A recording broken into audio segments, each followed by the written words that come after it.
everybody. This is Lynn with Kansas Troubles Quilters for Volume 9 or Block 9 of a Vintage Christmas Sampler. Block 9 is Log Cabin. We have a fun log cabin block that has gold squares going diagonally through the center, and that will go on all four corners of the center of your quilt. Uh, Instructions are correct, the dimensions are correct. When I was going through all of the leftover scraps and parts and bits that I had, I was just cutting a 1.5 inch strip. So it would be the 9.5 inch or 9 inch length of a fat eighth. And that would get me almost any length I needed. And then when I was doing the centers, I would cut off a square. If I needed the next part, I would do two darks, two lights, cut them all the same. And it kind of helped keep it scrappier, and I didn't have to rehandle all the fabric.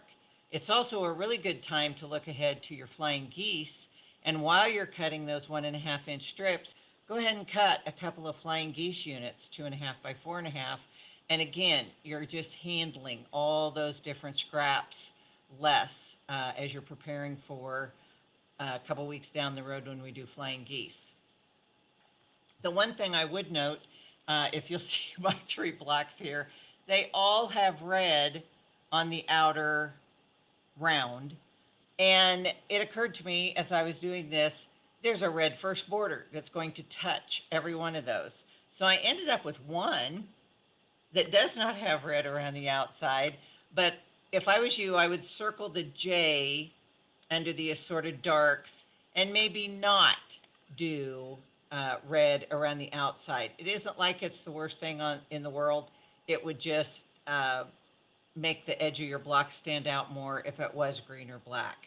So note to self, if you haven't already done your log cabins, you might want to think about that. The blocks end up 10.5 inches square. So as you're doing each round, you're adding two plain ones, two plain strips to the top and bottom, and then you add a gold square on the sides for the side strips.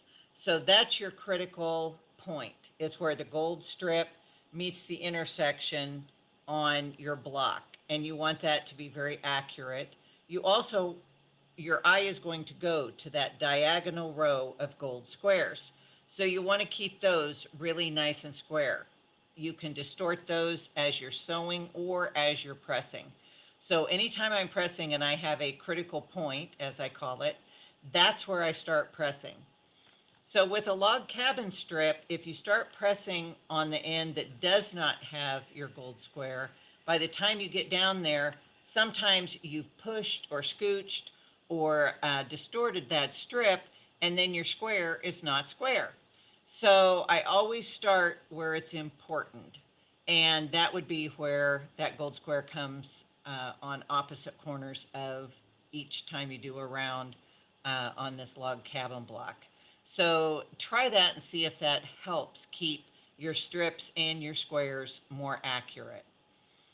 Someone recommended to me that made this quilt that if you're having trouble with your blocks coming out a full 10.5 inches square, maybe you think about adding 1/4 inch to the last round. And that way you could square your block up. You'd have a little bit to trim.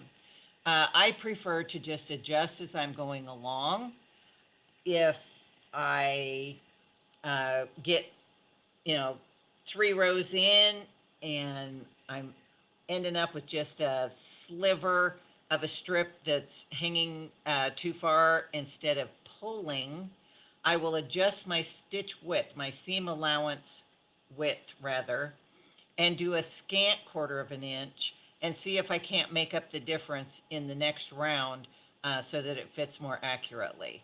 It seems like anymore with my trifocals, where my fabric appears under my presser foot for my 1/4 inch, it looks different some days depending on which glasses I have on.